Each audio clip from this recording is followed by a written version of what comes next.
watching Capital One Bowl Mania. Welcome to the Game Above Sports Bowl as part of Capital One Bowl Mania. From Motown, Central Michigan and Northwestern both driving distance to Detroit, enjoying some friendly competition during the bowl week this holiday season, and now entering Ford Field for a chance to finish their seasons with a win. Northwestern 6-6 out of the Big Ten. Central Michigan 7-5 out of the MAC. Again, everybody, Merry Christmas. Matt Schumacher, the former Ohio State captain, NFL vet Dustin Fox. We are in the holiday spirit. We are. Hope you are as well at home. We are psyched to be here, Dustin, because this is a bowl game that means something for these two teams. Two programs that mirror each other as well in a lot of ways. They do. They both want to run the football. They're kind of old school. They play good defense. There's no opt-outs in this game. Both these teams, they really want to be here. I'm excited for this ball game. Well, certainly for Central Michigan, this is a team that has had one of the better seasons in recent memory, more wins than any of the last 3 years under first-year head coach Matt Drinkle. Took over the program coming over from West Point and has instilled a sense of toughness in this team, which finished fifth in the MAC behind veteran quarterback Joe Labus, who began his career at Iowa, battled through injuries to become one of the most efficient passers in Division I this year. Giving their defense, Dustin, a chance to win games. They were 7-0 this year when holding opponents less than 20 points.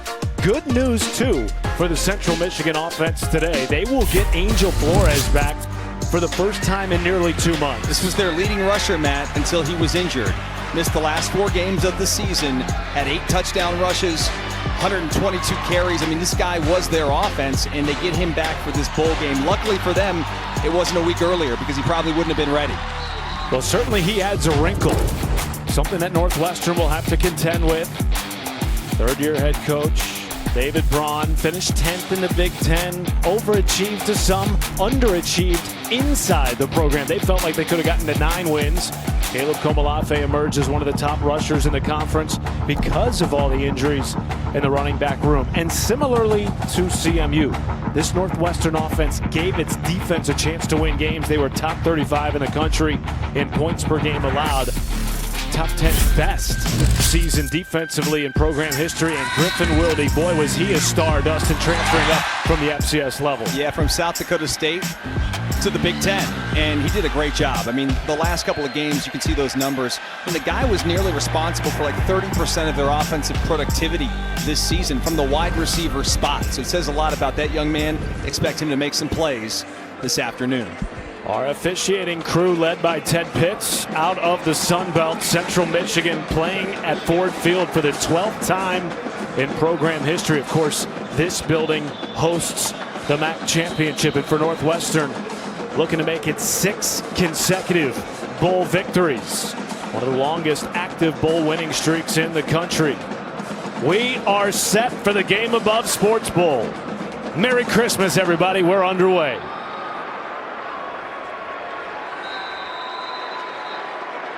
CMU won the toss and elected to defer, so we will see Preston Stone lead this Northwestern offense onto the field. Stone, of course, a 3-time collegiate captain, began his career at SMU, and Dustin looking for his first bowl victory of his career. Yeah, it's got to be exciting for this young man to have an opportunity to cap off his college football career on a stage like this, a chance to get that bowl victory. That is certainly something he would love to put that notch in his belt, but he's got to play better, got to play efficient, he's got to take care of the football.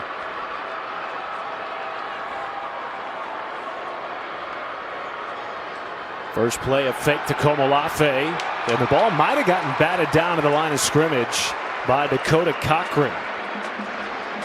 This is a CMU defense littered with Michiganders, a program with 41 Michigan natives who are juiced to play at Ford Field, the home of the team that they all grew up rooting for. I think that's going to be the big theme throughout this game, Matt, is if Central Michigan's going to have a chance to stay in the ball game or to even pull the upset, it's going to be because they're motivated. So many of these guys, Matt, played in this area, in the Detroit area, Detroit Metro, with an opportunity to come home. Komolafe stretches that for maybe 2 yards. Caitlin Carroll, the Cincinnati transfer corner, made the play. man. That's insane. 16 of these young men are from the city of Detroit or surrounding suburbs as well. Well, and a couple of those guys play prominent roles. Talking about this defense, Jordan Kwiatkowski, who's one of the stars of the defense, and Dakota Cochran, who we saw on that first down play get in the backfield and bat that pass down from Preston Stone. He's another Detroit Metro kid. 3rd down and 8, opening drive for Northwestern. Delayed blitz, pass to the sticks, caught by Wilde, and he will be a yard short. Oh, decision time early, Matt. It's not a full yard. It's about less than a yard, and they're going to keep their offense on the field. I love this. All year long, David Braun has talked about the identity of this team, beginning and ending with its offensive line. Multiple All-Big Ten players across the front 5, multiple guys with NFL futures. An early test for the Big Ten front on 4th down and 1. Komolafe, he was stopped! And CMU's defense comes up with the biggest play so far in this game. And guess who's in the middle of that scrum? The 2 main linebackers, Brown and Kwiatkowski, the local kid from Sterling Heights, Michigan, comes up with a big stop right there in the middle of your defense. You're going to see him right as the gap opens up. He gets in there. He's able to corral Komolafe, and a huge stop. And talk about a short field. They're at the plus 34 of Northwestern. For a CMU offense that has been at its best when leading early. This is a team that has 7 wins this year when leading at halftime. Underneath route, pass was caught by Tommy McIntosh, who began his career at Wisconsin. Really didn't play much over the first 3 seasons of his collegiate career. Had a breakout season this year, receiving balls from Joe Labus, who is in the transfer portal. When Matt Drinkle and his staff took over, coming over from West Point, they convinced him to stay despite the multi-quarterback system, and he has shined, finally healthy as a starting quarterback.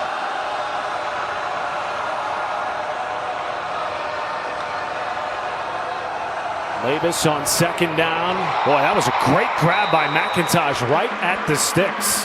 Wow. Ore Ade made the tackle, and they will move the chains. That was a heck of a catch on the outside by Tommy McIntosh. This football was thrown behind Tommy, and it was a fastball. I mean, Labus is delivering this quick. It's high and a little behind. Gets one paw on it. Man, that was great. Great effort. Already 2 nice throws to start this drive for a team that runs the ball nearly 70% of the time. Hey, listen, when you got a month to prepare for a game, throw out all of those trends that we've seen from the regular season. This thing could be completely different. They may have seen something in their preparation that they want to try to exploit early in the ballgame. There's Brock Townsend, and he burrows ahead for a positive gain. Similarly to Northwestern, this has been a banged-up running back room all year for Central Michigan. Today they are without Nari Biggins, their leading rusher, not available today. So it'll be a dose of Trey Cornist and Brock Townsend, the redshirt freshman from Michigan.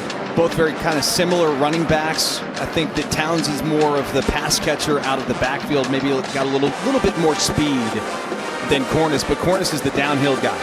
And you get around the red zone, you're going to see him obviously probably a little bit more around the goal line area.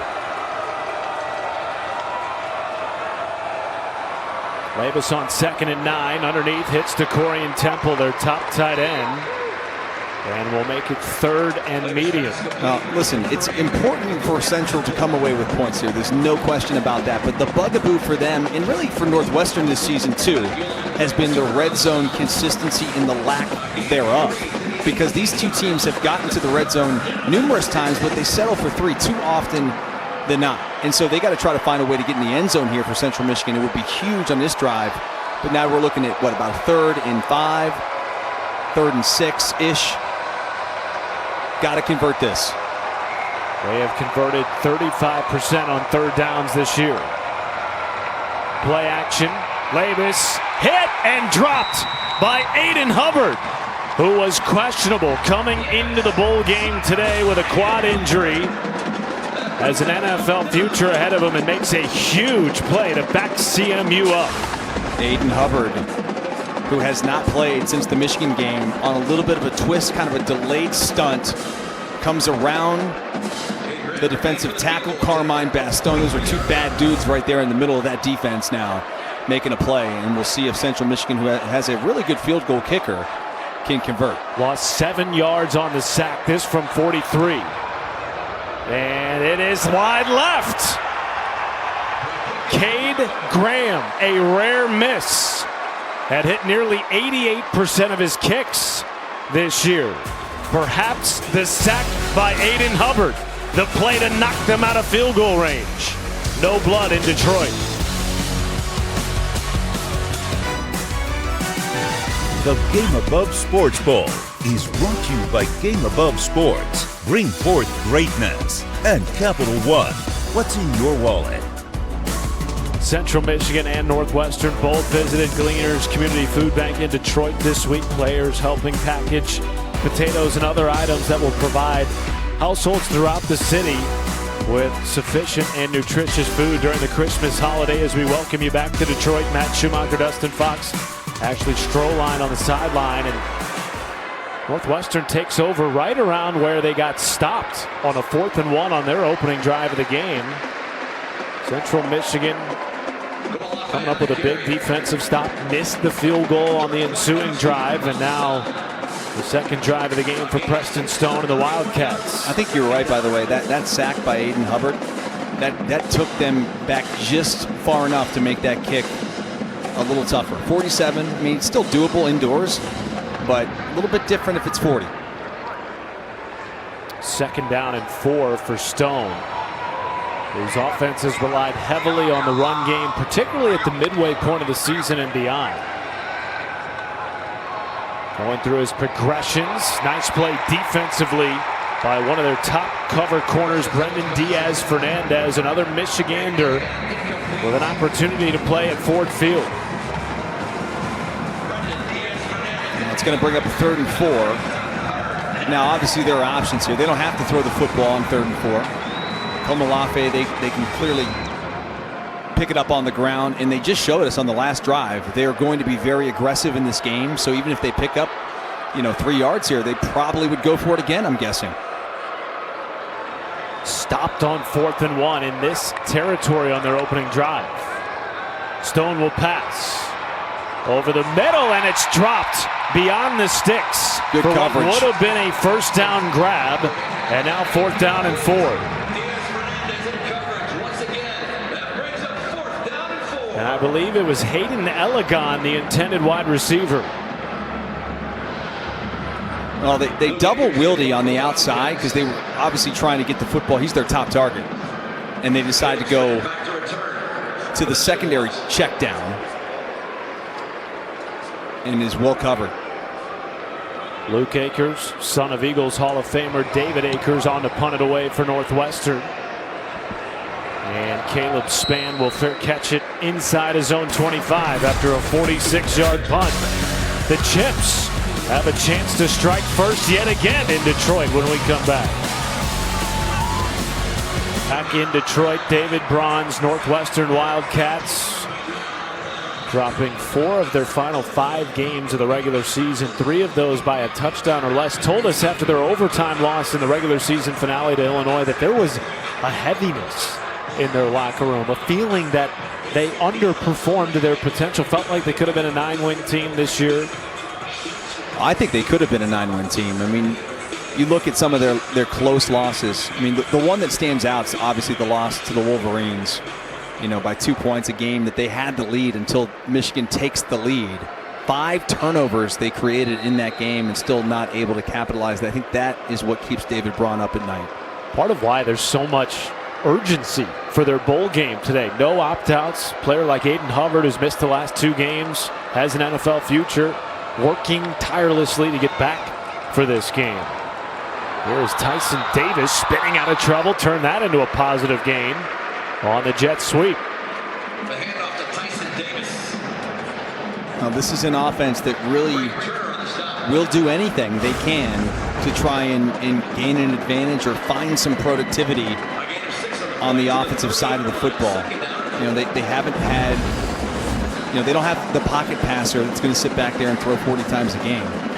And we know Matt Drinkle comes from the Army pedigree, and they'll do whatever it takes to try to find a way to win football games, and that's why he's done a heck of a job this year getting to 7 wins.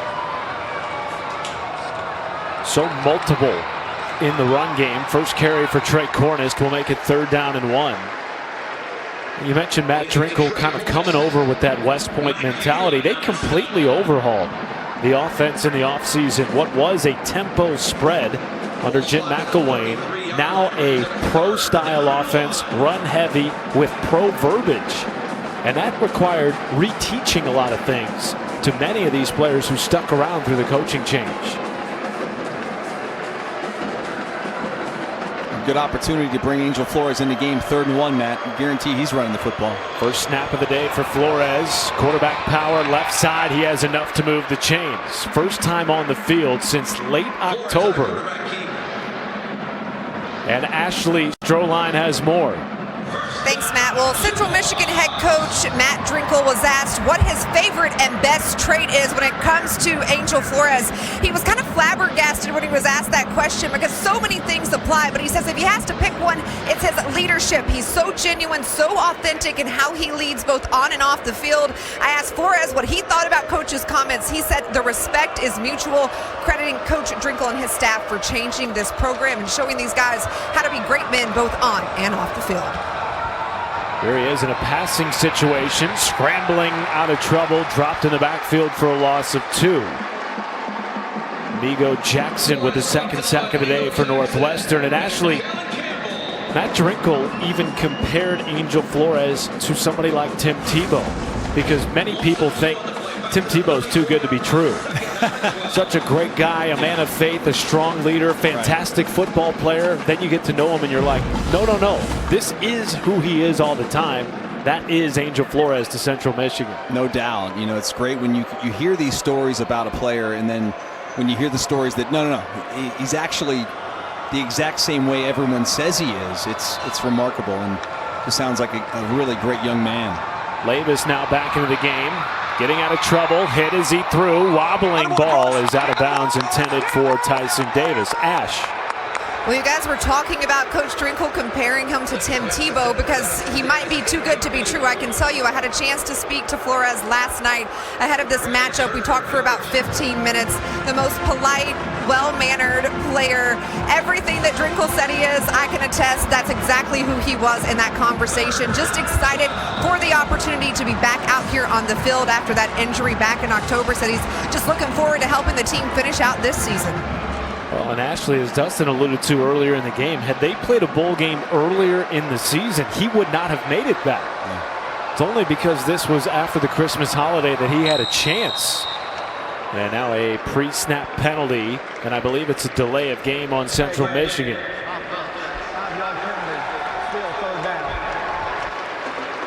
And this backs Central Michigan way up. Matt Drinkle is hoping that their second drive of the game, after stopping Northwestern again, would lead to points. Well, they got a long way to go here. 3rd and 17.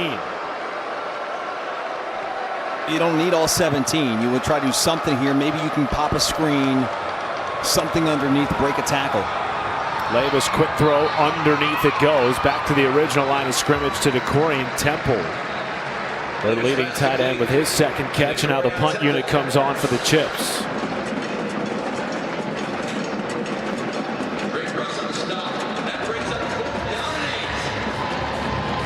Yeah, the one thing that's kind of interesting, Matt, is, you know, Central Michigan, they're not a sexy offense, right? I mean, it's not going to be flashy. They're not going to score a ton of points. But it's fine for Coach Drinkle because he's spent all this time at West Point, as you talked about. I mean, they win any way possible, and they sort of have that do whatever it takes mentality, and that is Central Michigan. So yeah, it's not the prettiest start. Like, punting the football is not the end of the world for the Chippewas, just as it was not the same for Army and West Point. 0-0, goose eggs from Motown. Coming up next on ESPN, ESPN Deportes, and the app, our bowl tripleheader rolls on with New Mexico and Minnesota in the Rate Bowl, and we cap the day with Florida International and UTSA in the Serve Pro First Responders Bowl. That is all coming up later on today, right here on ESPN. UTSA led by son of NFL veteran quarterback Josh McCown. The only team not named Ole Miss this year to beat Tulane, who of course made the playoff out of the American Conference. Here's Preston Stone, and he is dropped in the backfield. First sack of the day for the Chips. Keyshawn Hayden with the sack. Boy, there was a lot of pressure, Matt. They are pinning their ears back right now, the Chippewas are. And watch 49. You got 98, you got 49. That, of course, is Hayden who ends up with the sack. But there's nowhere for Preston Stone to go with the football. The pressures there are so fast, he has to eat the football. And with that loss, Northwestern's total yards on the day have dropped to 3. Now in their third drive, and this backed up inside their own 15. On 2nd and 21, long throw hits Griffin Wilde. And he gained about 11 there, so that should make it roughly 3rd and 10. Now that play was designed to go to Griffin Wilde no matter what. I mean, he was staring him down the entire way, hoping that this was going to set up for him to be able to pick up maybe 10 or 15 yards. He does just enough to get back to the initial line to gain and puts him in a position here that's sort of manageable, 3rd and 9. Remember, they went for it on their opening drive of the game at about their own 34-yard line on 4th and 1, got stopped. If they get back into a similar position, will David Braun roll the dice again? Pressure comes from the Chips. Stone off his back foot. Ball is popped in the air. What a play by Brennan Diaz-Fernandez, laying the wood on Griffin Wilde, who is shaken up after the hit. Boy, Wilde took a shot on this play and make sure he's okay on the sidelines. But man, you can see right at the end of the play, Diaz-Fernandez comes off his route, comes back to the football, and they both kind of took a little bit of the brunt of that hit. What a start to the day for the senior from Detroit, Brennan Diaz-Fernandez. Second punt of the game for Luke Akers. Caleb Spann back to receive at his own 25. Boy, that was nearly blocked by Central Michigan, Matt. Spann evading tacklers and then gets dropped by Mac Uline, their starting linebacker. Boy, Griffin Wilde shaken up, and we've just been told he walked to the injury tent, Dustin, after that hit by Brennan Diaz-Fernandez. Well, and that would be a devastating loss to this Northwestern offense if Griffin Wilde's not able to come back in this game. Hope he's going to be okay. They'll take a look at him down there on the sidelines. But he's their playmaker. I mean, he's clearly the go-to guy. The 2 big snaps right there on that drive, they tried to pick up something and both targeted Griffin Wilde on the outside. Angel Flores will start this drive at quarterback for CMU, their 3rd drive of the game. And he weaves through traffic to pick up 4 or 5 on 1st down. Well, this is going to feel like an Army-Navy type of game, isn't it? Well, that's Field what position. Matt Drinkle wants. Yeah. Oh, for sure. The games they've won this year, 7 of them. Oh, they run for 200, they win. Hold opponents under 20 points, they win. Yeah.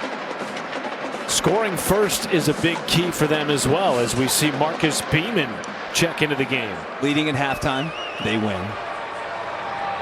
This has been regularly a 3-quarterback system. Beeman started playing over the last 4 weeks of the regular season due to the injury to Angel Flores. The other quarterback was Jaden Glasser, who they are very high on as a future potential starting quarterback at CMU. He is not available for this game due to injury. And now 3rd down and 3. And the big 41, Rusty Van Wetzinga comes in the game as an extra blocker. How many teams have a traditional fullback? They do. Lined up in a three-point stance. Oh, I love that. Beeman following his blockers, and he is wrapped up short of the line to gain. And guess who? The all Big Ten linebacker, Mac Uline. Boy, I just don't like that play design. It's too long to develop. And Beeman's trying to be as patient as he can to let the block set up, but you only need a yard and a half. And you bring the fullback, and this has got to be downhill now. You got to go right this second, and instead they take way too much time to let that develop, and Mac Uline makes him pay. Declan Dooley on for his second punt. This one a boomer. And good sign for Northwestern. Griffin Wilde back onto the field. Fair caught that at about his own 20. Wilde with a fair catch at the 20-yard line after a 42-yard punt. Curious to see how Northwestern handles this drive. Third drive of the game. Could they go back to the ground? You know, they've been passing a lot. And I honestly feel like they don't need to do that in a game like this. I mean, they've got a Big Ten offensive line that has played so well this year, Matt. They've gelled as the season has gone on. And having Komolafe back for this game, I'd be just handing the football to number 5 as much as I can and see if we can get some points on the board. To that end, he missed their final game of the regular season against Illinois. Prior to that, he had rushed for 115 yards or more in 3 of the previous 4 games. Has only carried it 4 times so far today. This the 5th. Lost the helmet. Thought it was a ball too. Looked like a football. It sure did for a second. Jordan Kwiatkowski made the play. And they will give Komolafe a gain of 3.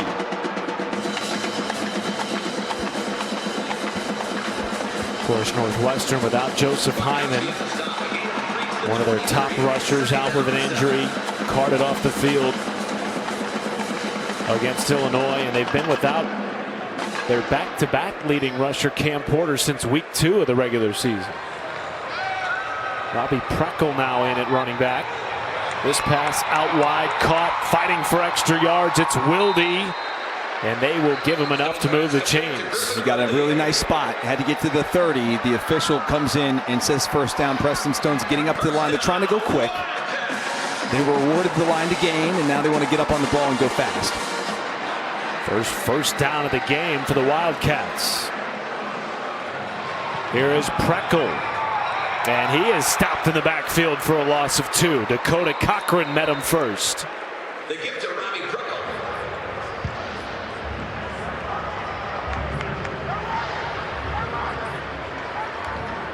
Dakota Cochran and Elijah Reichert on the stop. A loss of 2 back to the 28-yard line. Second down and 12. Be interesting to see here if Northwestern wants to run another play. Don't have to. Take this to the quarter break and think about it, and that's what they're going to do. CMU had a chance to draw first blood, missed a 43-yard field goal. Neither team has gotten much going offensively, just 1 first down for Northwestern. As we take you to the second quarter, tied at 0 in Detroit. 2 teams hungry to finish their 2025 campaigns with a win, both with stout defenses to start in Motown.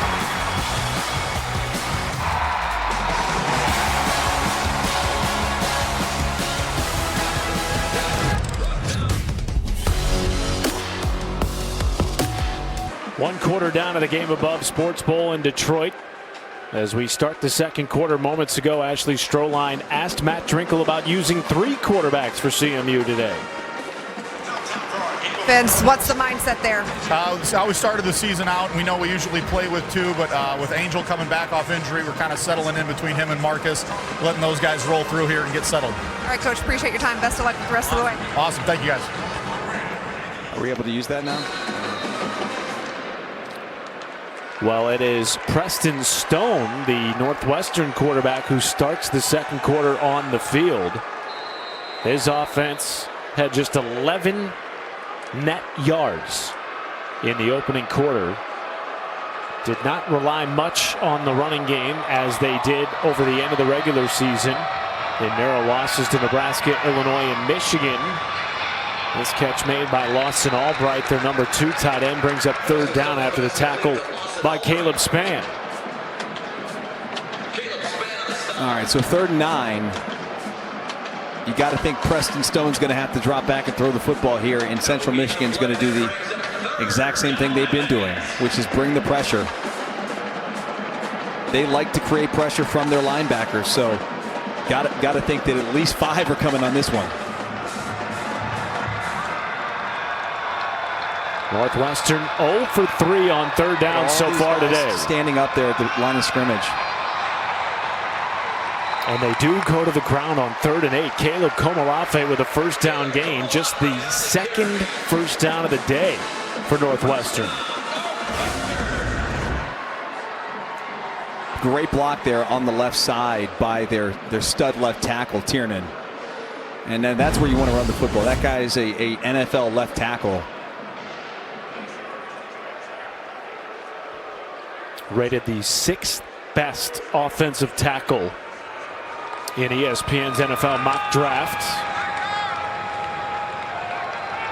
One of a number of future NFL offensive linemen that this Northwestern team has, Dustin. It's part of why they adapted their offense during the bye week, going into week 4, decided we're going to rely on the best position group on our team, the offensive line. When you've got a good offensive line, you've got a chance. And that's why I think they've been in these tight ball games against Michigan, against Nebraska. You know, they beat Minnesota. They're tight against Illinois. Like good teams in the Big Ten they can compete with because they're able to hang in there in the trenches.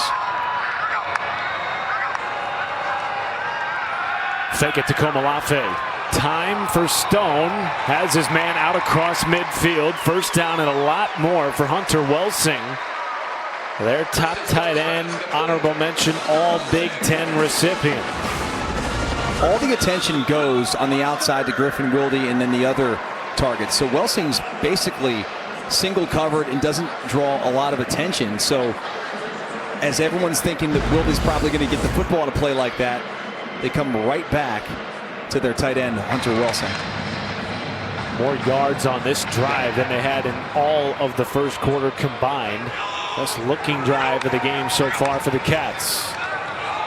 Preckle cut down at the line of scrimmage by Levi Brown. Bobby Preckle on the carry. Levi Brown on the stop. You know, all these linebackers for Central Michigan, Kwiatkowski and Cochran and Brown, they're all seniors.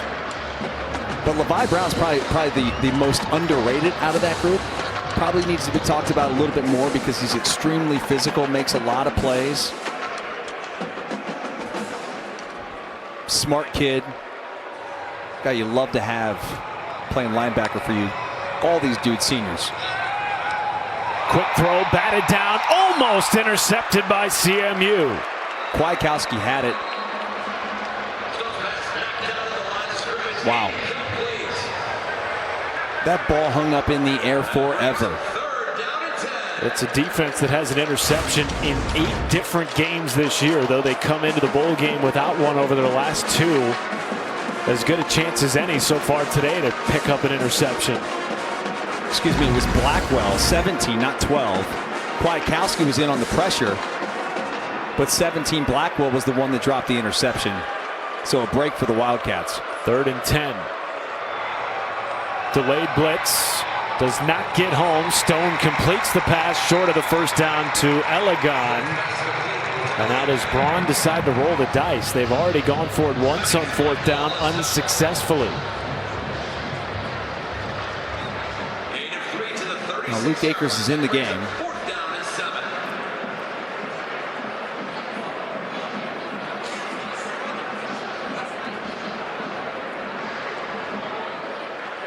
In punt formation. Surprising here in plus territory. In most games, I'd say, yeah, it's surprising. In this game, we just watched that 1st quarter, right? I mean, we know what we saw. I think if you pin him inside the 10 here, it's going to feel like the field's 200 yards. And they do pin him at the 6 after an excellent 30-yard punt by Luke Akers. Deepest starting field position of the day for Central Michigan when we come back. Yeah, Plea playing in a bowl game before New Year's. No doubt. You and I saw BYU late in the season, their final game of the year. They had a chance to, make the CFP. They fall short in the Big 12 title game, but they have got a heck of a matchup here in the Pop-Tarts Bowl against Tech.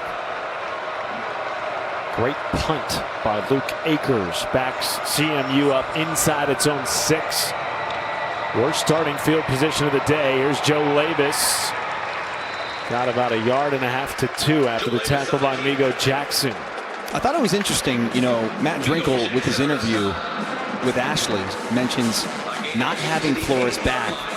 They're using 3 quarterbacks now to sort of get themselves into that rhythm. And you also have to wonder, how healthy is Angel Flores?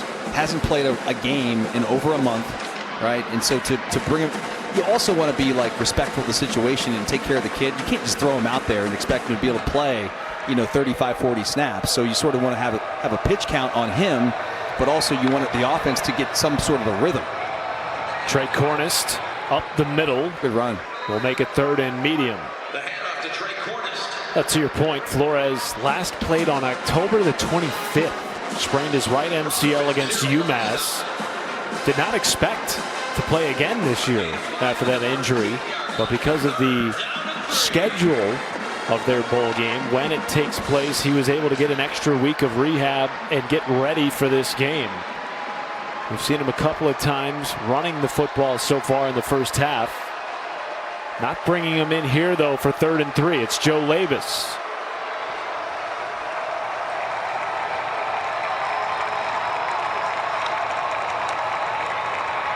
Labus under duress, hits his target Tyson Davis, and a 1st down grab for the Chips.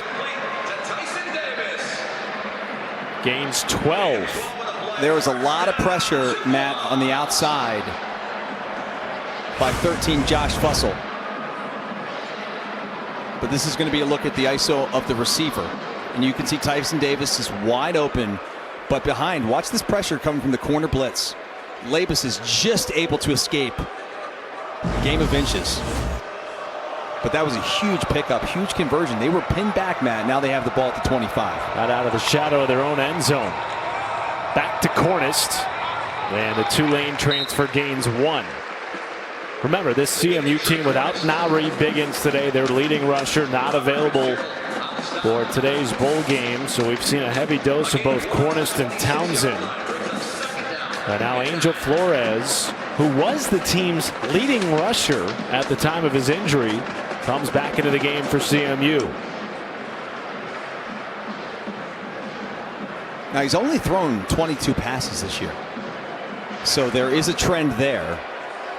I'm curious to see if they're going to put the ball in the air at all with Angel Flores in the quarterback. Here's your answer.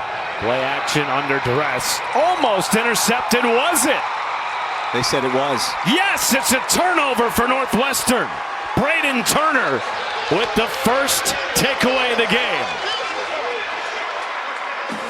I'll have to see a look at this, but man, if he comes away with this interception, with it not hitting the ground, wow. I mean, Angel Flores is just trying to throw the ball away. Trying to kill it. Tough to tell on that angle. Tyson Davis made a nice play at wide receiver to try and break up the potential INT. Boy, he sure looked like he catches it there. With one arm, nonetheless. Gets that forearm under the ball, and as it, the ball moves, it's not the ground that it hits, it's his forearm. That's just tremendous concentration.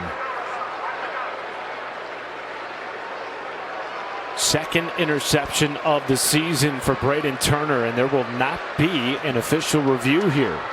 Got enough looks at it up top. Decided not to buzz down. But now Northwestern with great starting field position. Stone. Caught by Wilde. Elijah Gordon made the tackle from the free safety position. This is probably the best look to go back at that interception, Matt, and take a peek at it.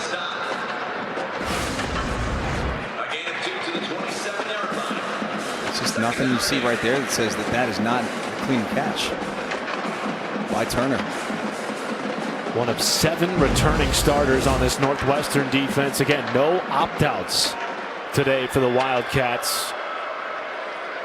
with 34 grad students. A veteran group trying to go out the right way with a W to end their 2025 campaign. Up the middle.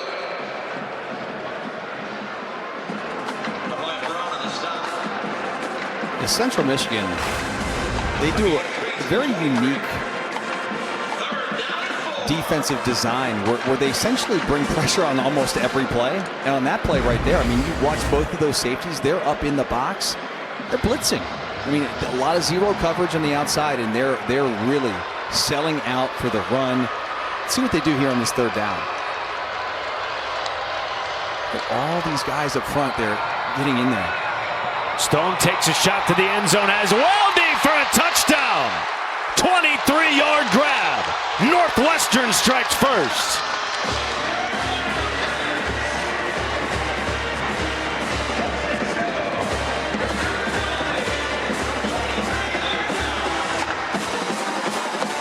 Weldy has been his favorite target all year, and today 5 catches in the first half. None bigger than this. There's no doubt. Defeated position, Elijah Gordon, the man in coverage here against Griffin Wilde, and he's flat-footed on the corner route, and that just allows Wilde to break free as they do a little bit of window dressing on this PAT attempt. Jack Olson makes it a 7-0 start for the Wildcats after the interception by Braden Turner.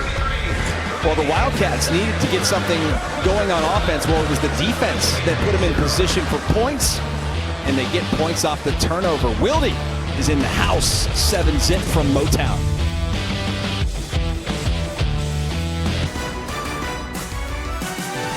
The Game Above Sports Bowl is brought to you by Capital One.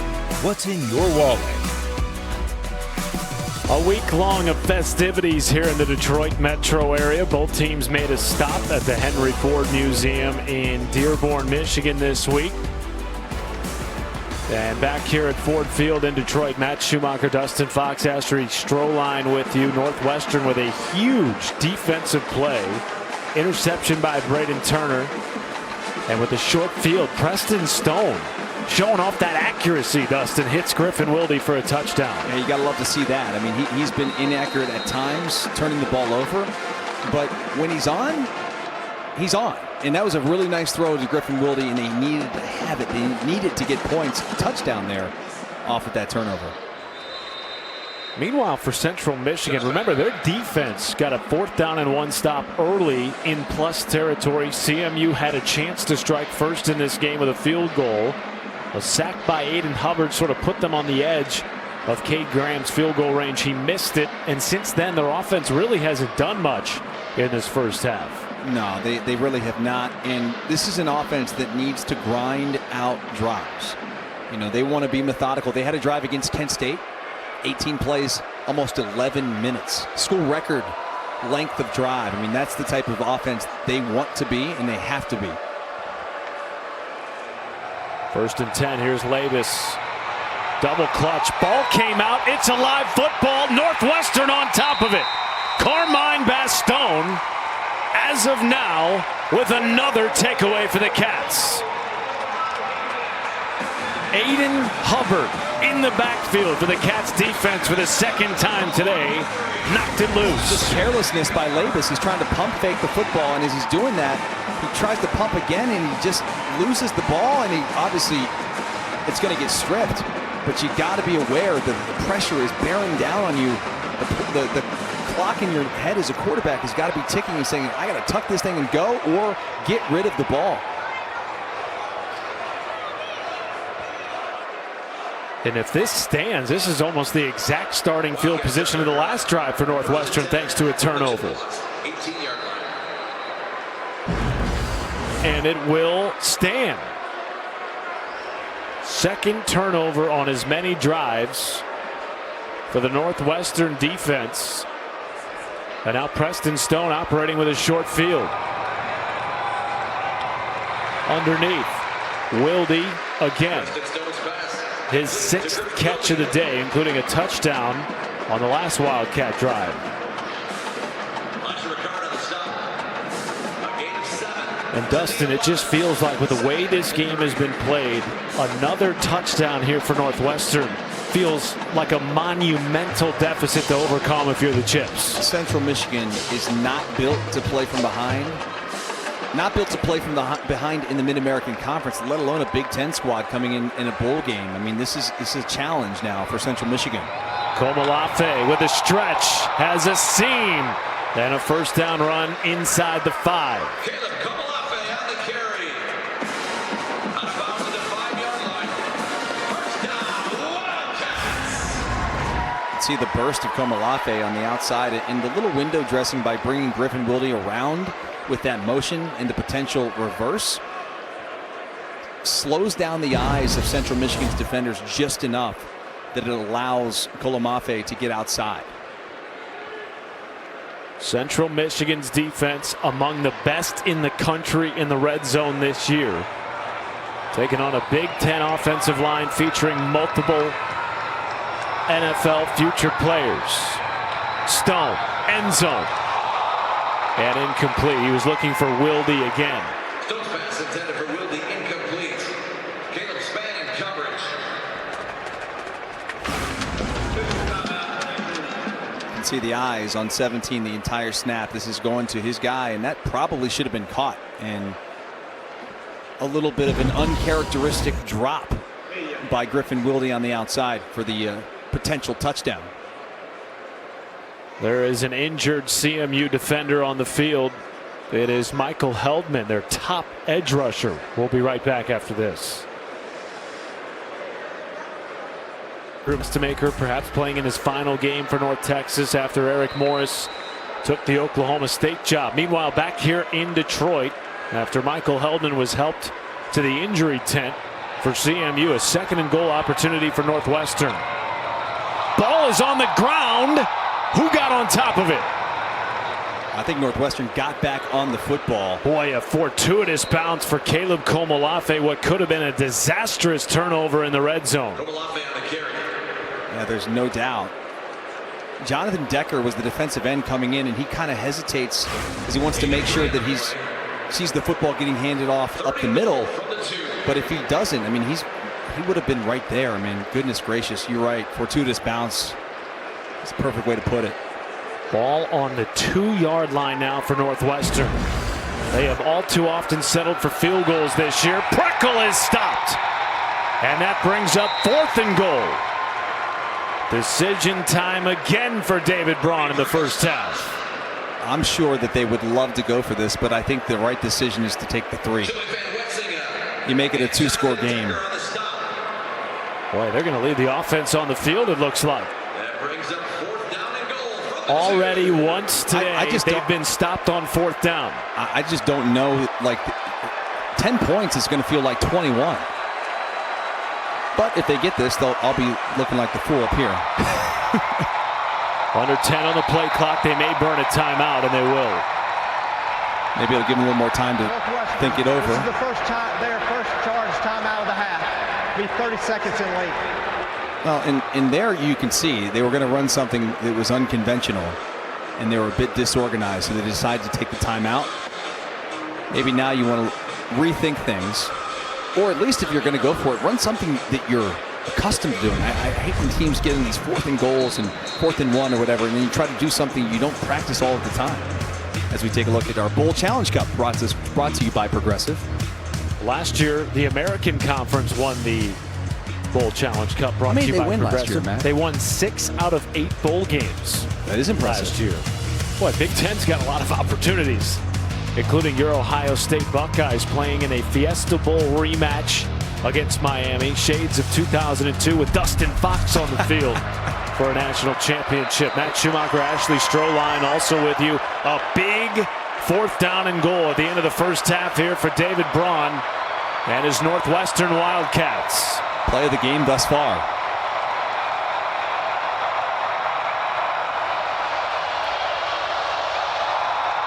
On the ground, Komolafe marches in for a touchdown. And the call proves correct for David Braun. 11th rushing touchdown of the season for Komolafe makes it a 2-touchdown game.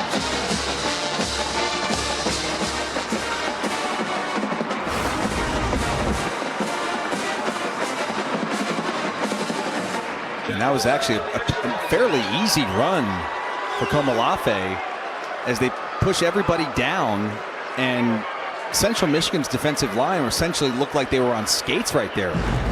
They got pushed in a wide open lane for Komolafe to get into the end zone for his 11th rushing touchdown of the year. And now 14 points off turnovers in the opening half for David Braun and Northwestern.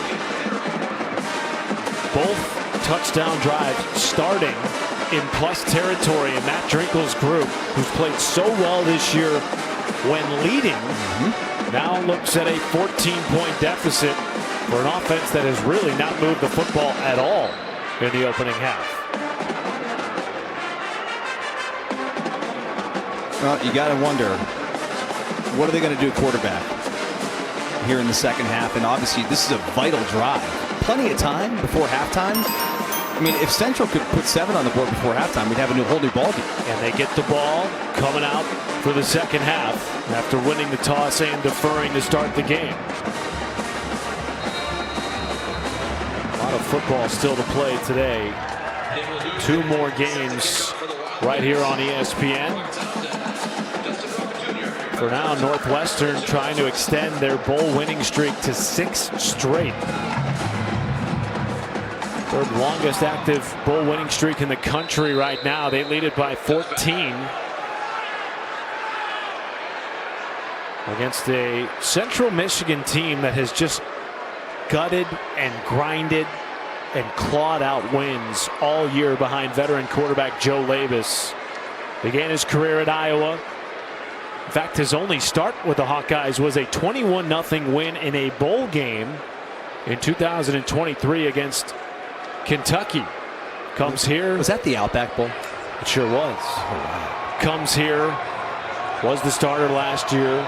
Shoulder injury sidelined him for the final 6 games of the regular season. Worked so hard to get healthy for 2025, and he lost the football.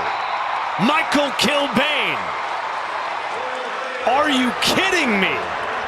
3 straight drives with a turnover for the Chips. Can't make this up. I mean, unbelievable.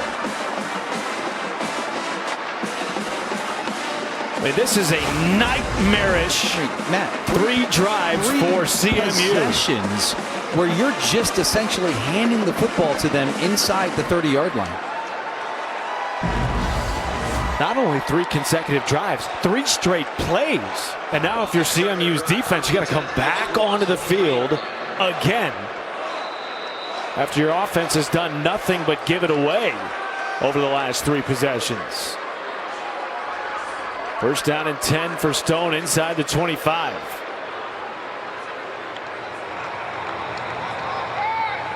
Play fake. Stone with time. End zone shot. Touchdown on a wide open catch. Lawson Albright with the 3rd TD of the game for the Wildcats. And his first touchdown reception of the year.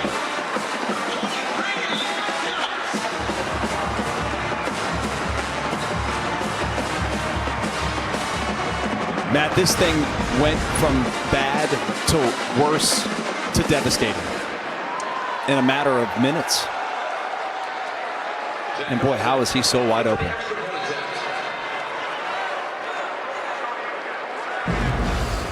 This defense for CMU has spent what feels like an eternity on the field for most of this quarter because of all the Chips turnovers. And interestingly, coming into the day, it was CMU's defense that had caused all the turnovers this year. 12 straight games with a turnover. Instead, it's Northwestern +3 in the turnover margin. They've scored on all 3.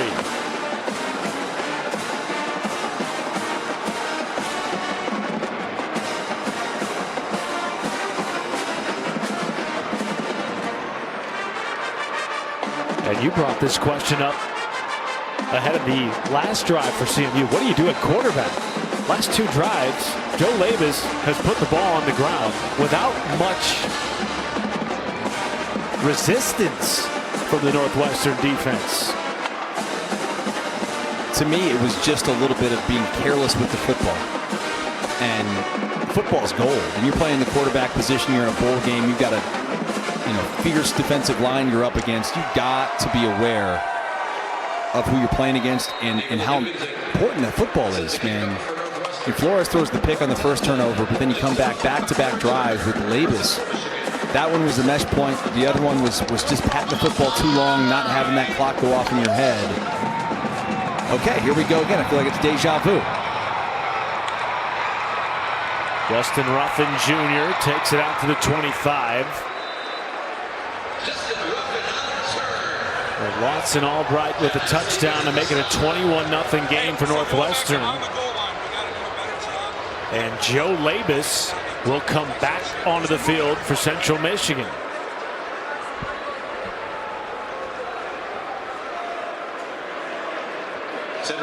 Certainly with Angel Flores, though he has not thrown the football much this year, he does offer a different look for this Chips offense that is so heavily relied on the run game. Nearly 70% of their offensive plays this year have been runs. On cue, Brock Townsend moving the pile, gains 6.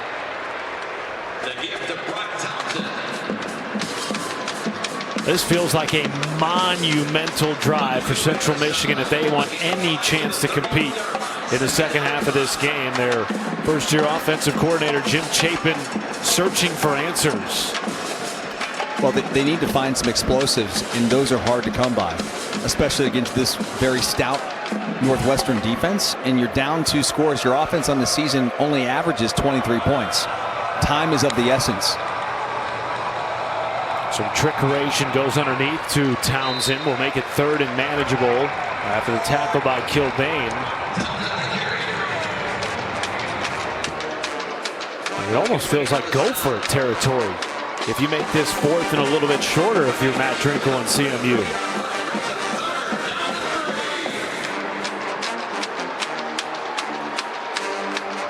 They do need to run one more play before the 2-minute timeout. No, I was just going to say I'm kind of with you on can they pick up half this or pick up a couple yards, make it 4th and 1.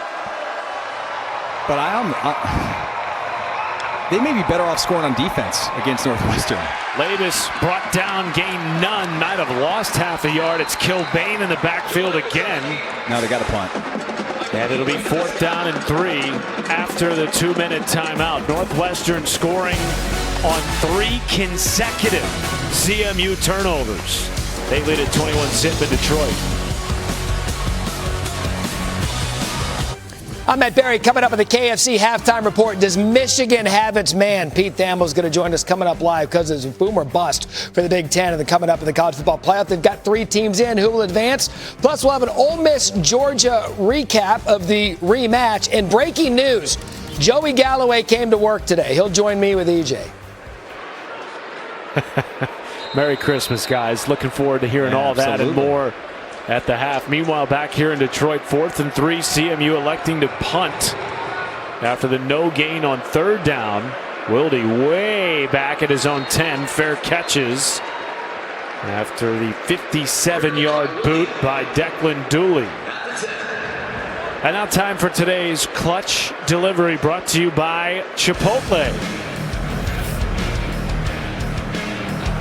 Well, these are going to be the clutch delivery for Northwestern as they were delivered by Central Michigan. Turnovers, 3 back-to-back, which is why we have a 21-0 ball game in favor of Northwestern. All these turnovers just happened in literally the last 5 minutes of game action, and the Wildcats, what appeared to be, a game that could go to halftime like 0-0. Well, those turnovers have led to 3 touchdowns. No blood in this game until about midway through the second quarter. Preston Stone, the benefactor of 3 turnovers caused by his defense. And a nice keeper there showing his athleticism. Sneaky athletic transfer quarterback from SMU. Won 10 games with the Mustangs 2 years ago as a team captain. Injured in the regular season finale, missed their bowl game. Today, playing in his first bowl game, he's been excellent.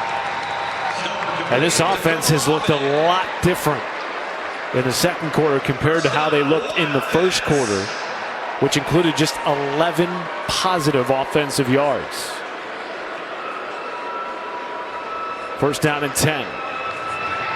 Stone with all day, has his man over the middle. It's Ricky Amarazi inside enemy territory. Finally dragged down by Dakota Cochran after a gain of 35. Well, 1 minute later, Matt, they're exactly where they were had Central gone for the fourth down. And Dakota Cochran is down after he made the tackle. This defense has to be gassed for Central Michigan with the amount of time they have spent on the field over the last 10 minutes. Well, not only that, the sudden change of having to go off to the sidelines thinking you finally have a second to catch your breath, and then you look up and it's one play, the ball's turned over and you got to run back out there. So yeah, you give these guys credit, but man, they've been put in a tough spot. Let's see what happened to Cochran here at the end of that last play. Number one. Didn't see something. It just act like me waking up in the morning. You know, you're like walking down the steps and you're like, I don't know, I just felt something. After 3 hours of tennis the day before.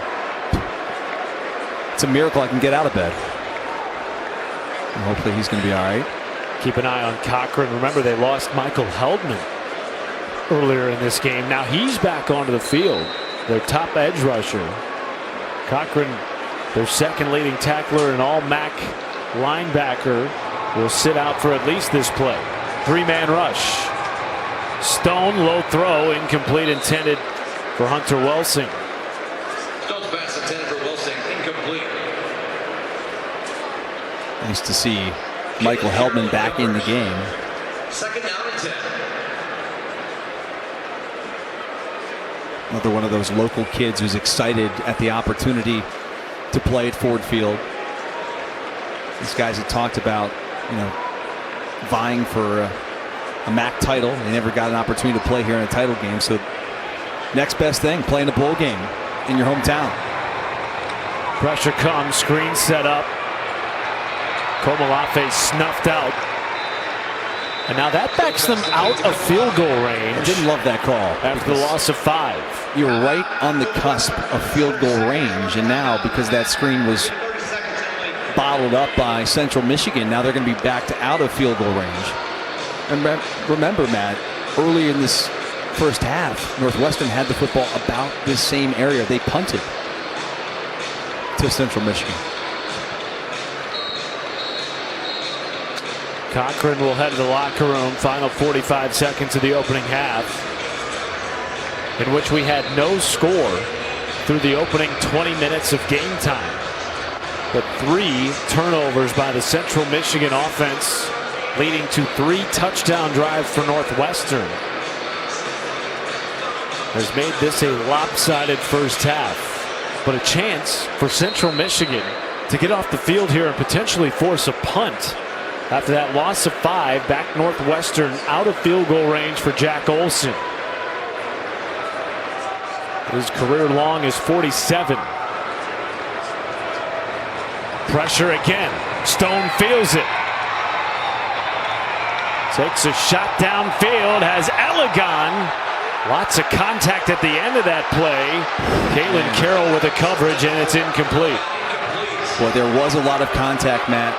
Elegon was open, and I'm actually very surprised. Yes, I'm a defensive back, former defensive back, so I'm always siding with the DBs. At least you claim that I always side with the defensive players, but I thought there was a lot of contact there. Let's take a peek. Was I right? Oh yeah, jersey grab right there, and you got the arm, and Dustin Fox would have got a flag there. No doubt. Most flagged DB in your time in the Big Ten. Oh, had to be. Timeout taken by Northwestern.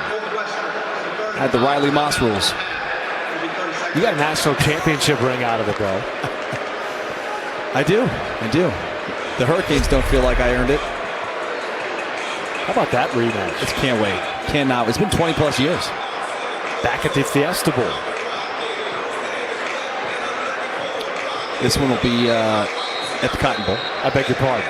We played in the Fiesta Bowl. You played at the Fiesta Bowl, yes. Matt Schumacher, Dustin Fox, the 2002 national champ, and Ashley Stroline on the sidelines. Luke Akers out to boot it away. And now they will shift and bring the offense back on for Northwestern. We were told that there could be some trickeration with the punt unit by David Braun. And now a timeout's going to be called by Matt Drinkle. Timeout, Central Michigan. It's their first charge timeout of the half. It will be 30 seconds and late. And maybe that was all just about forcing CMU to burn another timeout. Now they'll get the football with just 2 and a long field to go. It could be, and probably was. I can't imagine that they'd bring their offense back on the field on a 4th and 15. It's also possible they didn't have, or they had too many guys on the field trying to shift, get their special teams off and their defense back on. But regardless, it results in a timeout called by Drinkle. And yes, they did have 12. On defense?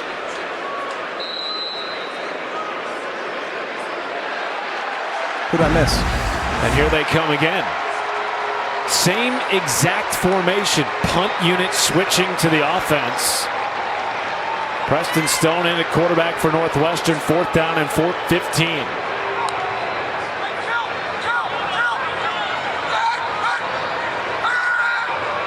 Gonna take delay.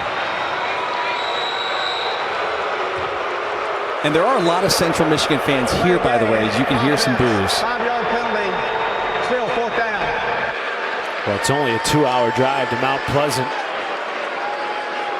A lot of Chippewa fans. And remember, Detroit, a lot of CMU alums live here in the metro area. Home in the MAC championship game. I saw a couple Wolverines hats out there, too. Potentially some big breaking news there. Seeing some of that today. Wolverines looking for their next head coach. That was almost down inside the 5, and instead a touchback. Ori Adei was there for Northwestern. Couldn't quite corral. And now to see him, you try to do anything here for these final 28 seconds. I would take a knee. Regroup at the half. Yeah, I just, because the last few drives have been these devastating turnovers that you're just trying to do too much, I think. And maybe they will try to take a couple shots down the field. I don't know that they have the weapons to go the length of the field in 28 seconds. Well, you mentioned it earlier. This offense has been built to sustain long drives this year. There's Trey Cornish. That's a positive gain of 7 or 8 on 1st down. They will not use a timeout. Braden Turner on the stop. A gain of 9. They will get the ball to start the second half. And if I'm Central Michigan, I'm going to halftime and we're just trying to regroup and trying to just settle down a little bit. Play the second half as if it's 0-0 and just see where the chips land at the end of the day. Because they didn't play a bad first half. The Chippewas. They played a bad 5 minutes where they basically turned the ball over 3 consecutive possessions that led to points. Northwestern has built a 3-touchdown lead thanks to those 3 defensive turnovers. A couple of fumble recoveries and an interception by Braden Turner. The Cats looking to extend their bowl-winning streak to 6 in a row. They lead at 21-zip. We'll send you to the studio with Matt Berry, E.J. Manuel, and Joey Galloway.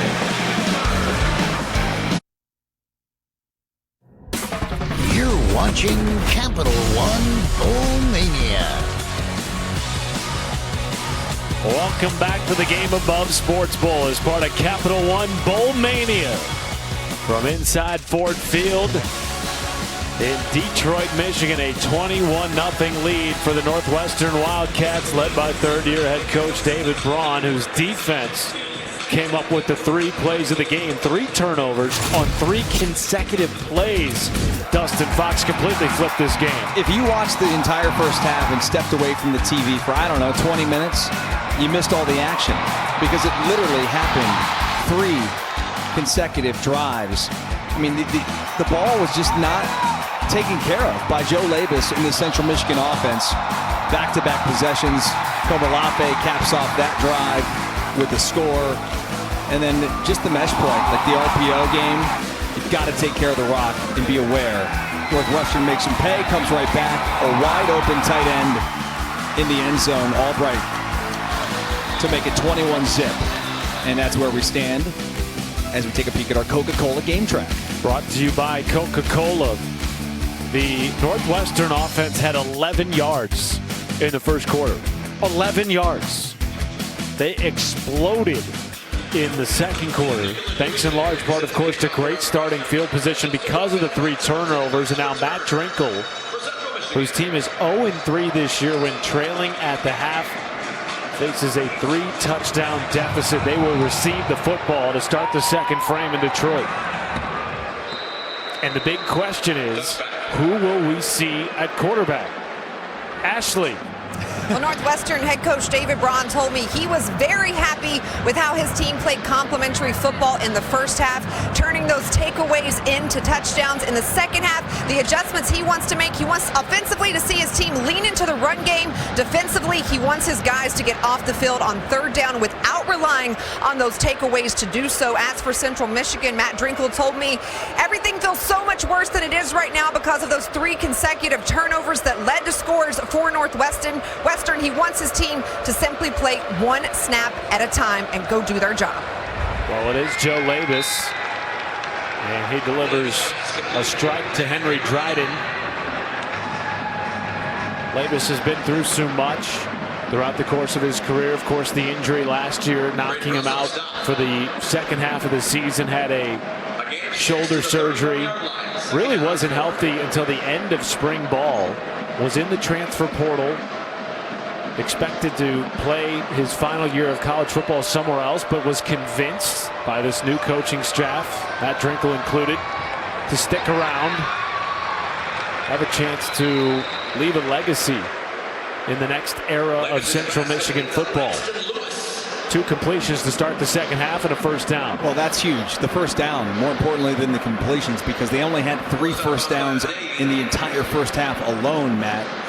And they entered the game with only 205 first downs. That's 123rd in the country. So we're talking about they're down 3 scores. They need to get some first downs to keep the chains moving and to keep the offense on the field. First and 10 carry. Cornist might have gotten back to the original line of scrimmage. And look, this team, as we talked about all first half, is built to play from ahead. They run the ball almost 70% of the time. You have to think, Dustin, that needs to get adapted a little bit here in the second half, given the deficit. There's just not enough time for them to come back being down 21 points. They've got to throw the ball. And for them, it forces them out of their comfort zone and puts them in a position with the, it's not a position of strength, put it that way. I've seen a little bit of running quarterback Angel Flores in this game, though not much. Threw an interception in the second quarter on a ball he was just trying to get away. Labus steps up and dives forward 1 or 2 yards short of the line to gain, and there's a Northwestern player down at the original line of scrimmage. Timeout for an injured player on the defense. It is Caden O'Rourke, one of their defensive ends. Media. We will take the break with them. 3rd down and 1 upcoming for CMU, opening drive of the second half in Detroit. Now and then, boy, we have 4 really electric quarterfinal games in the CFP. Meanwhile, back here in Detroit, first snap of the second half for Angel Flores, a running quarterback for CMU. He will run it here and has just enough to get the first down, but the ball is on the ground. Northwestern says they have it. It's Braden Turner cutting it upfield. Turner is in for a touchdown. Scoop and score. But there is a flag down behind the play.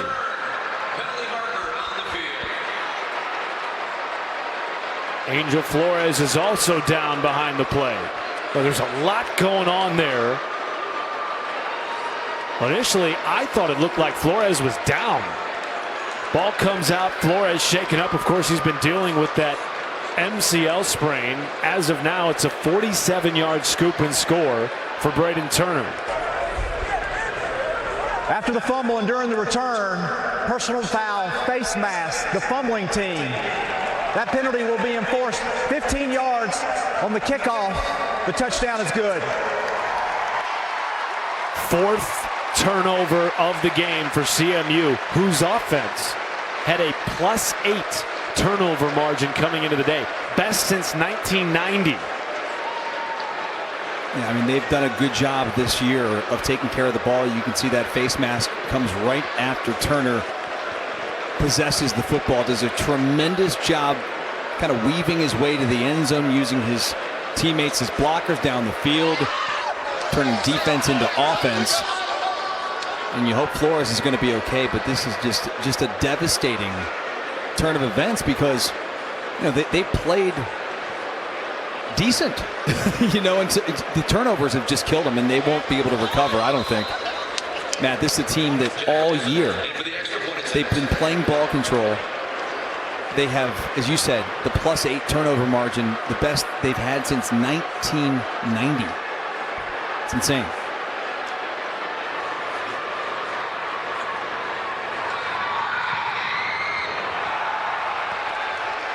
PAT no good from Jack Olson.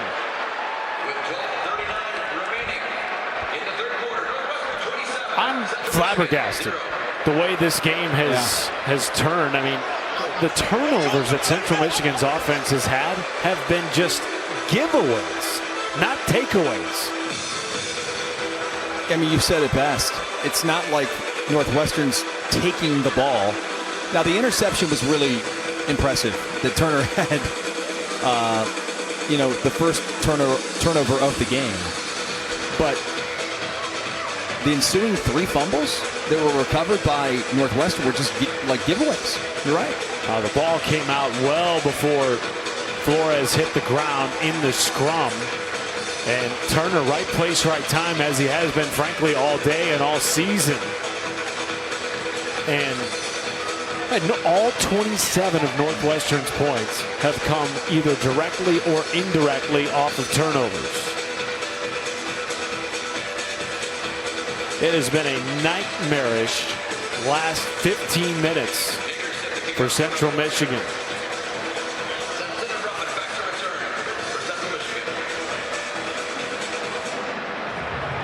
Squib kick down at the 20. We'll be back in 10 seconds after a message from Ally. Great teams win in multiple ways, just like spending smarter and saving more with Ally, the bank that's your ally. Back to you. Thank you, Kevin. 27-0 lead for Northwestern. This game was 0-0 early in the second quarter. And it has done nothing but go downhill ever since for Central Michigan. And credit to Northwestern's defense, which all year has been a strength of the Wildcats team.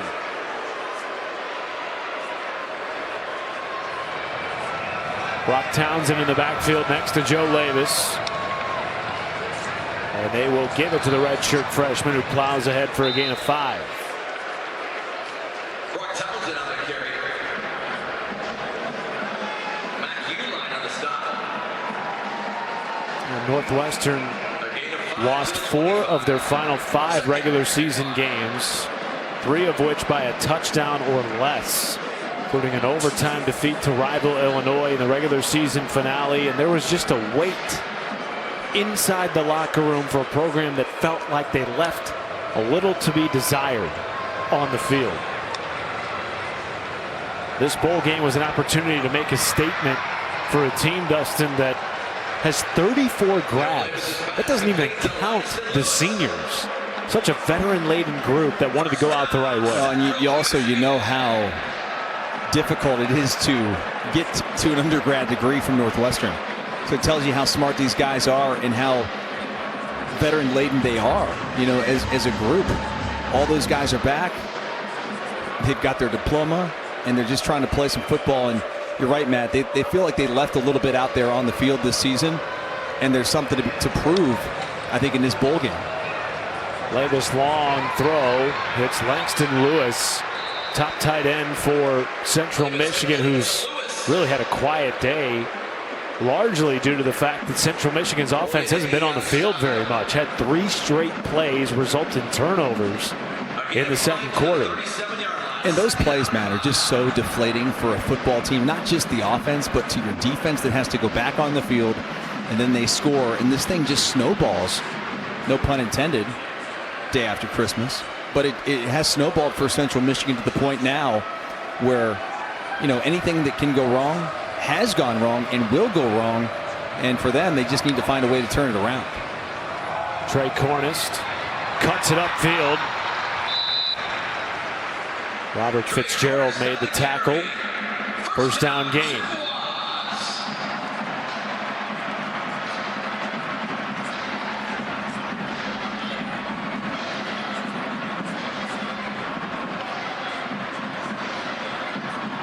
Well, 5 minutes into here in the second half, they've already got 2 first downs.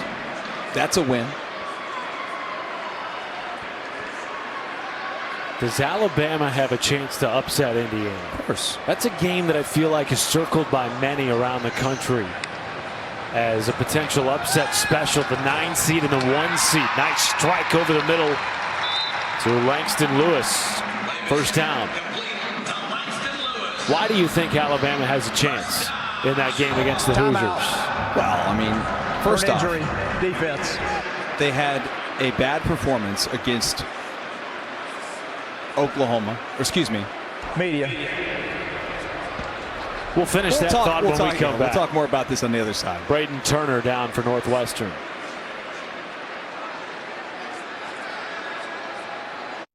The Game Above Sports Bowl is brought to you by Capital One. What's in your wallet? Back in Detroit, Braden Turner helped off the field, but under his own power. We'll keep you posted on his status. 2 turnovers in the game, including a scoop and score for 45 plus. And really, turnovers have been the story of this game. Northwestern +4 in the turnover margin against the Central Michigan team that had the best turnover margin in 30 years in program history coming in. They were +8. Top 20 in the nation. Trey Cornist in at running back. Ball in enemy territory for the first time for Central Michigan since the opening drive. And that is a strike delivered to Lewis, but jarred loose. Incomplete pass. Robert Fitzgerald, the Terminator, laying the wood. And he is down after the play.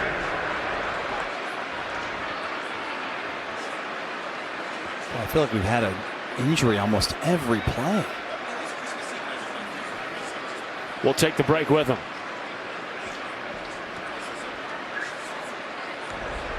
Media. Welcome back to the Game Above Sports Bowl is presented by Capital One Bowl Mania. 27-0 lead for Northwestern. Braden Turner, Robert Fitzgerald going down in the last couple of plays. Their 2 starting safeties. Central Michigan driving for really the first time since the opening drive of the first quarter.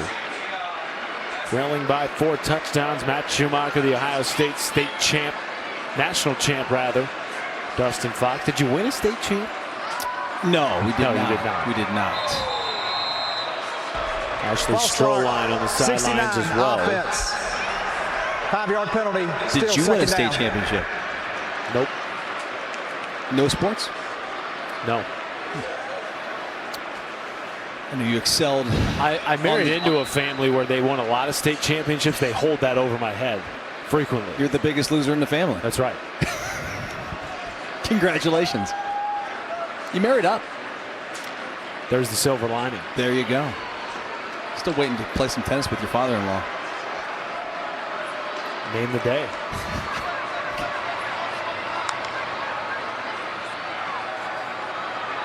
Pump fake, dump it down. Here is Tyson Davis. Spins out of play.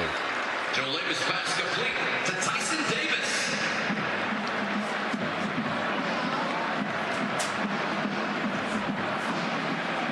Adeniyi and Turner on the stop. 3rd down and 6 here for Labus. 23-yard line. 3rd down and 6. It's been a great season for Central Michigan, a team that has rich history. One of the 40 winningest programs in FBS history. Made the jump from Division II in the mid-70s. Regularly a contender in the MAC as they were this year. Labus steps up and he's dropped. Aiden Hubbard, 2nd sack of the day for the future NFL star. That brings up 4th down. Today has not been CMU's day. Thanks in large part to this Northwestern defense, Dustin, which just has gotten more aggressive as the game has unfolded. Yeah, I mean, there's so many black jerseys in the face of Joe Labus every single snap. Like right there, he for a second feels like he gets away. Problem is Aiden Hubbard's right there.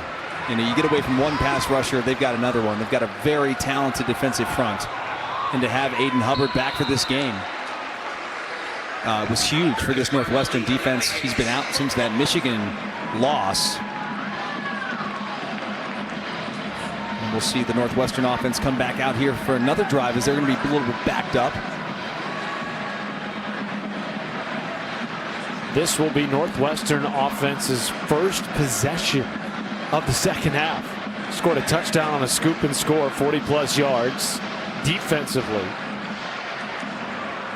So Labus, Angel Flores shaken up on the last drive for Central Michigan that resulted in the scoop and score for Northwestern. And now deep inside their own territory, Preston Stone, who began the game 1 for 4, has looked excellent since. That's a nice play on the inside by Levi Brown. Caleb Gomalafa on the carry. Levi Brown on the stop. One of a number of seniors on the Central Michigan defense playing in their final game as a chip. Take a look at 40 right in the middle of your screen. Waits, and all right, there's the gap. You got to shoot it. He does. Great tackle.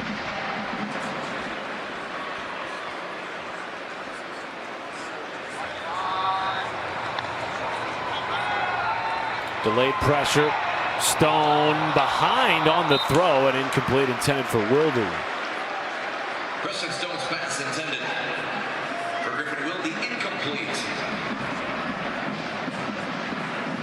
Wildy had himself a nice first half, Matt. Sure did. Caught a touchdown pass.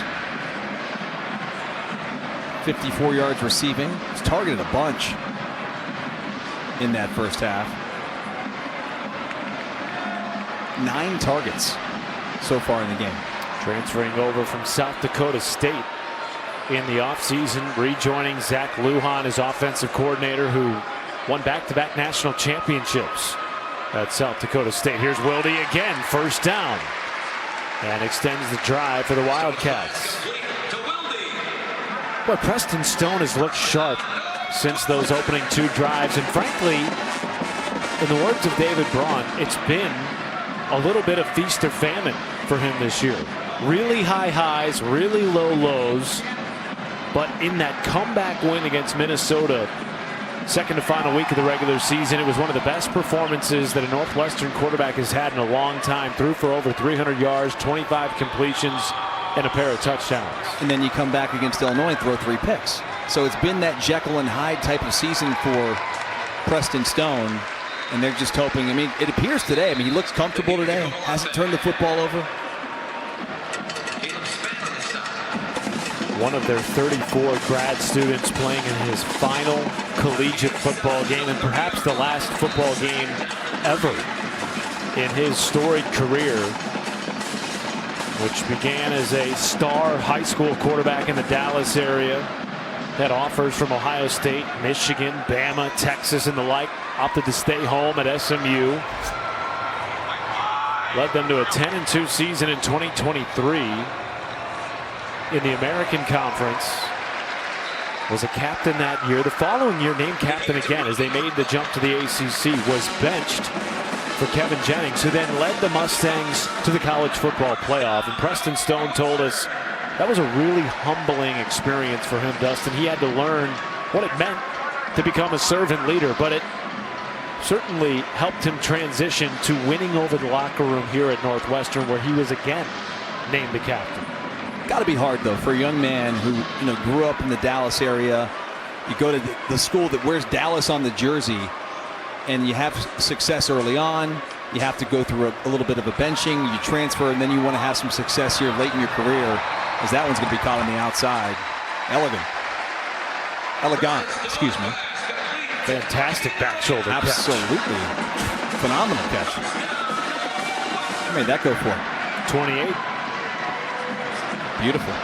Beautiful throw and catch. Preston Stone has looked good to me today. And listen, Matt, you and I saw Preston Stone week 1 against Tulane. Tulane, a playoff team, by the way. Didn't know that week 1. But still, looking back at that game, they lose that game 23-3. He's multiple interceptions. Just really looked uncomfortable. I kind of wrote it off as like new system, new quarterback, give him some time. And he went through his growing pains. And here he is now at the end of the year. You probably wish you had more time with the kid if you're David Braun. No doubt. Particularly when you think about their season as a whole and the 3 losses by a touchdown or less. Certainly, even with the win, which will push them to 7-6 to close out 2025, there will be a tinge of what could have been for this Northwestern team. You've been part of those teams at Ohio State, where had you not lost to Michigan, sorry to bring that up, maybe you played for a national championship.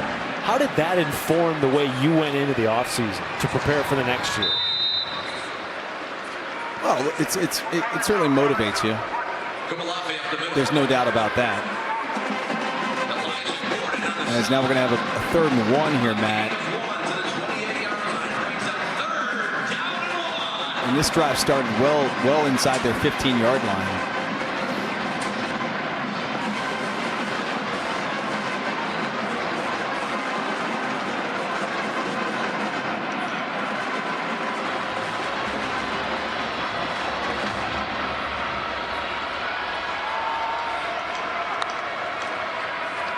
Komalafe sifts through the defense for a first down.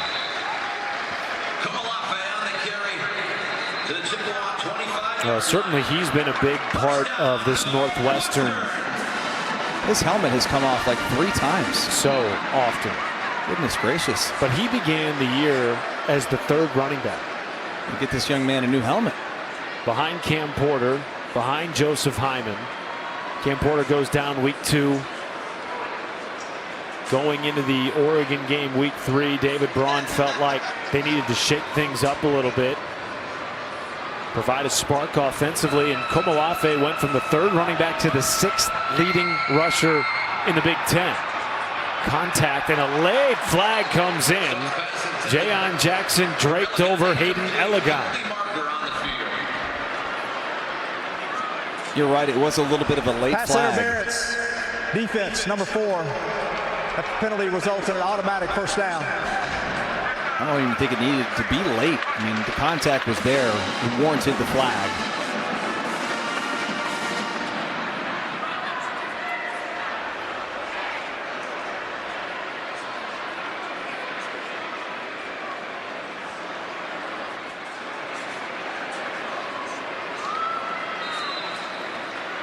But now all of a sudden this drive, which began inside Northwestern's own 10, 12 plays later, well within the red zone. Robbie Preckle in at running back. Fake it to him. Stone backpedaling, end zone. Weldy, did he make the catch? Yes, it's a touchdown. But there are flags down. Holding, defense. That penalty is declined. Touchdown. Second touchdown reception of the day for Griffin Wilde. He has 8 this year. All Cats. Can't stop him, folks. You can only hope to contain Griffin Wilde, as they've been trying to double team him all day. And you know they're going to throw the football to 17. Doesn't matter. Man, I think Griffin Wilde will play on Sundays. I'm not saying he's going to be a top draft pick, but I think he's going to make a team. And I think he'll play for surprise people how long he plays in the NFL.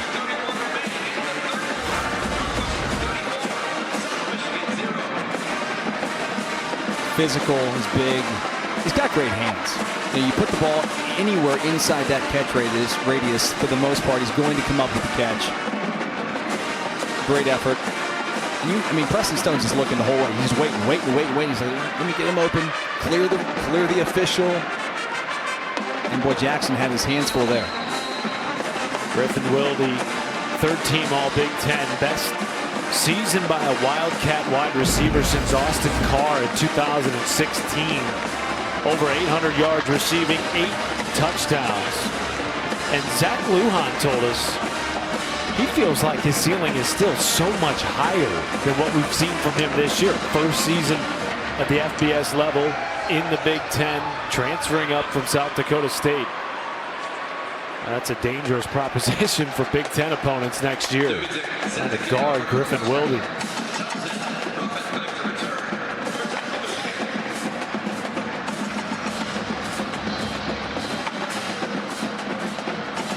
Meanwhile, Preston Stone over 200 yards passing, 3 touchdowns. Justin Ruffin out of his own end zone. Tackled out across the 20. Well, you can kick off your Week 17 NFL Sunday at 10 a.m. Eastern with the Countdown Crew on ESPN and the app. We'll have all the early breaking stories, injury updates, previews of each game right up to kickoff. First, the Detroit Lions surprisingly knocked out of the NFL playoff race last night in the loss to the Vikings. So there will be no playoff football at Ford Field in Detroit this year.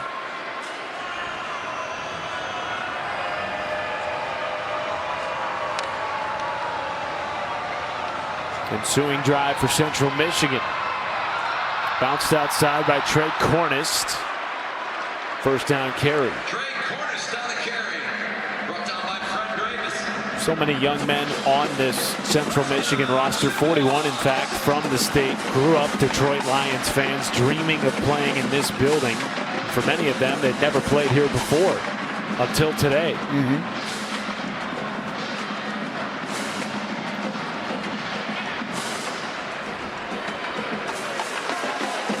Has not gone the way they had hoped, particularly after this game was tied 0-0 early in the second quarter.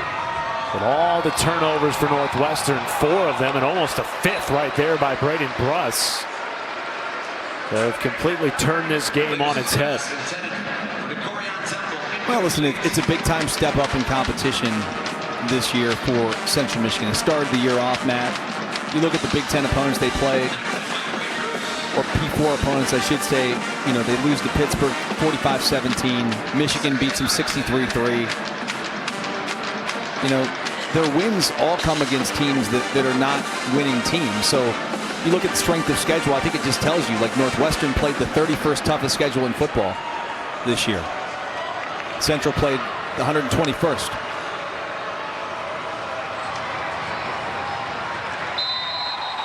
Boy, and that ball came out, but they did blow it dead. And for Central Michigan, thank gosh, progress had been they stopped did. Prior to the ball coming out. 3rd down. Would have been the 5th turnover of the day for Northwestern, instead 4th down. And I beg your pardon, it's 3rd down and 8. And Joe Levis remains on the field for the Central Michigan offense.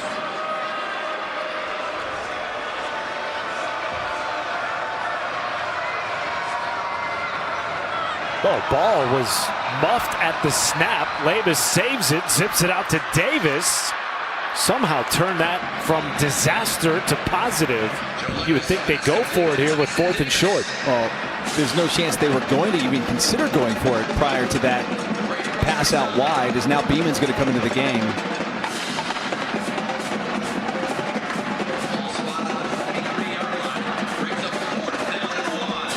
A lot of trouble today for Central Michigan putting the ball on the turf.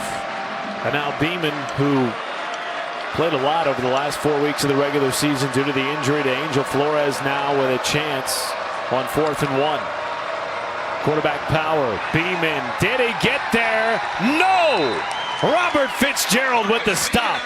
And the Terminator wins it back for the Wildcats. Fitzgerald on the stop.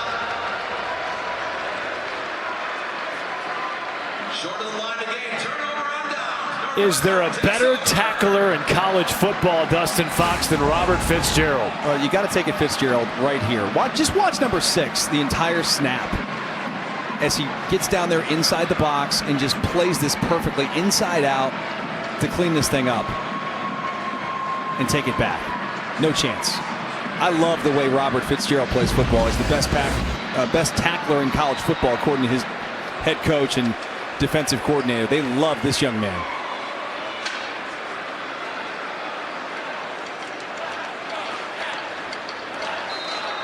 Top 20 in the nation in tackles this year and an all Big Ten recipient. Robert Fitzgerald and this Northwestern defense have been nearly impenetrable today. Stone to Wilde, and another completed catch will take us to the 4th quarter here in Detroit. All Northwestern. That's the end of the 3rd quarter. Since the 2nd. They lead at 34-zip from Motown.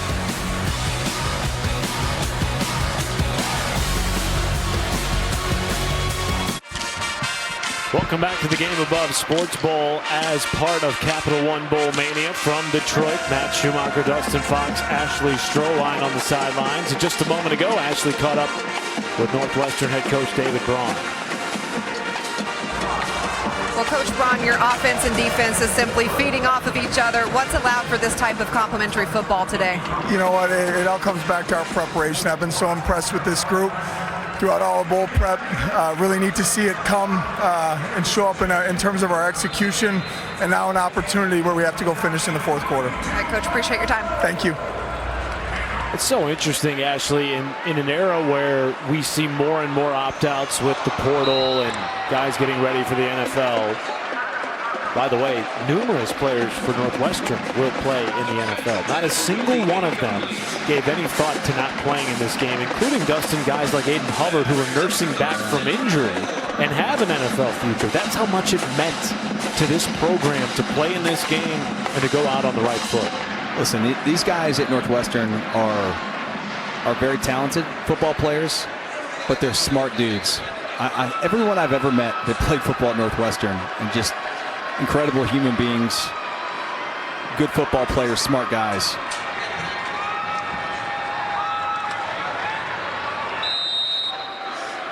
Caleb Komalafe, a young man who perhaps has an NFL future in the distance. Just a redshirt sophomore, plenty of eligibility left for him.